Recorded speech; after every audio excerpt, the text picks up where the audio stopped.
জয়। আজকে শনিবার, আজকে প্রচুর ভক্ত এখন থেকে শুনছি, অনেক ভক্ত লাইন হয়ে গেছে। আগের দিন কালকে সব ভক্তরা চলে এসেছিলেন, কালকে মোটামুটি 7-8 জন হবে।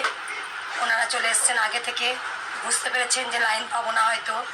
এরকম আছে যারা দূর থেকে ভক্তরা আসেন, আগে থেকে তারা হোটেলে ভাড়া করে থাকেন, আজকে চলে এসছেন। আর আমার তো একটু ভয় ভয় করে, আজকে শনিবার, আজকে যে আমায় কত কথা বলতে হবে।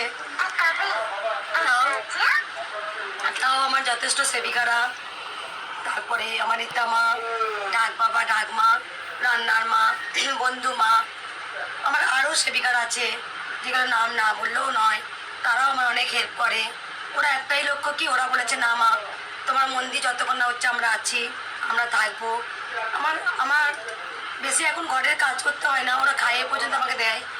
কিন্তু আমার যেটা যেটা পরিশ্রম, যেটা সারাদিন মন্দিরে থাকা, ভক্তদের কথা বলা, আমাকে তো বলতেই হবে। ভক্তরা তো ওরা কোথায় যাবে, আজকে ওরা মঙ্গলা মাকে পেয়েছে বলেই না আজকে আমার কাছে আসে, দুঃখের কথা বলে একটু হালকা হয়। আর তাদের সমস্ত কষ্টের সমাধানও মা কৃষ্ণকালী মা করে দেন। খুব ভালোবাসেন ওরা, প্রত্যেকটা ভক্ত আমাকে খুব ভালোবাসেন। আমার যাতে কোনো কষ্ট না হয়